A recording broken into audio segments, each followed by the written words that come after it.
ನಮಸ್ಕಾರ, very good morning. Attention ಎಟ್ 9 special ಬುಲೆಟಿನ್ಗೆ ಸ್ವಾಗತ. ನಾನು ಸಬಾ ಹಕೀಂ. ಮೊದಲಿಗೆ ಹೆಡ್ಲೈನ್ಸ್.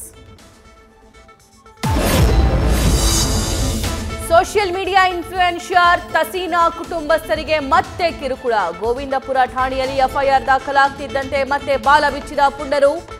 ಇನ್ಸ್ಟಾದಲ್ಲಿ ಆಡಿಯೋ ಮೆಸೇಜ್ ಕಳಿಸಿ ಧಮಕಿ, ಸಾಮೂಹಿಕ ಆತ್ಮಹತ್ಯೆಗೆ ಮುಂದಾದ ಕುಟುಂಬಸ್ಥರು. ರೆಬಲ್ಸ್ ಸದ್ದಡಗಿಸೋದಕ್ಕೆ ವಿಜಯೇಂದ್ರ ಸೈಲೆಂಟ್ ಪ್ಲಾನ್. ಮೈಸೂರಲ್ಲಿ ಸಿಂಹ ಜೊತೆ ವಿಜಯೇಂದ್ರ ಒಗ್ಗಟ್ಟಿನ ಜಪ. ಉಳಿದ ಬಂಡಾಯ ನಾಯಕರಿಗೆ ಸಂದೇಶ ರವಾನೆ. ಬಣ ರಾಜಕೀಯಕ್ಕೆ ಬ್ರೇಕ್ ಹಾಕಲು ತಂತ್ರ.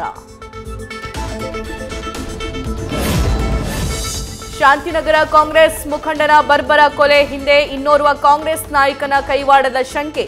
ನಲ್ಪಾಡ ಆಪ್ತ ವಲಯದಲ್ಲಿ ಗುರುತಿಸಿಕೊಂಡಿದ್ದ ನಾಜ್ ಸೇರಿ 4 ವಶಕ್ಕೆ. ಬಿಬಿಎಂಪಿ ಚುನಾವಣೆಗಾಗಿ ನಡೀತಾ ಮರ್ಡರ್ ಅನ್ನೋ ಅನುಮಾನ.